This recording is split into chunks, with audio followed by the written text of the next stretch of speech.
Ano Brad, hirap ka rin ba magluto ng kare-kare? Tara, basicin natin yung kare-kare. Unang-una, hanap ka muna ng mga pyesa mo. Ang pyesa ko ngayon is pata.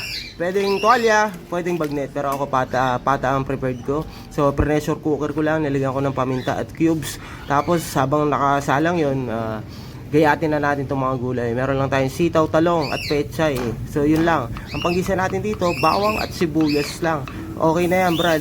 Tapos habang pinapalambot natin ng karne, prito na natin tong talong at sitaw. Yan, kung makikita nyo, saktong prito lang. Tapos bawang sibuyas, sunod mo na agad. Tapos bili ka lang ng peanut butter sa palengke. Sabihin mo, yung pang kare-kare kasi hindi yan matamis. Okay, tapos yung pinagsabawan natin ng pata, yun din yung isasabaw natin dito. Kaya mabisa talaga yan. Pag okay na yung consistency sa'yo, ikaw na bahala. Lagyan mo ng atswete. Pakulayan mo lang, dilawan mo. Kung medyo nakukulangan ka pa, dagdagan mo. Kaya lang baka magkahepa ka naman sa sobrang dilaw. Tapos lagyan mo na tong jelly ace natin na pata. Kung makikita mo, solid na solid talaga.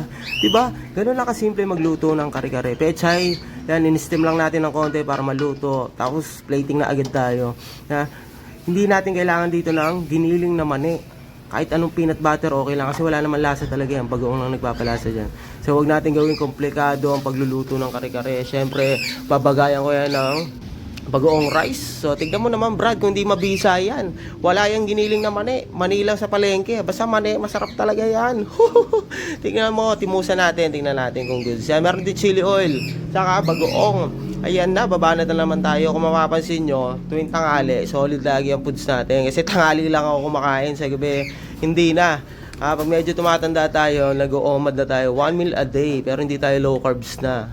So, malaking tulong din yung 1 meal a day. Kung gusto mong mag-maintain ng timbang, at pwede mong kainin din lahat. Siyempre, ang kanin kasi ang malakas sa sakit. So, medyo ano tayo sa kanin, 1 cup of rice, pwede na. So, ano pang hinihintay mo? Ganyan na magluto ng kare-kare, Brad. Tara, mukbang tayo. Let's go. Ayun, sinupsop pa.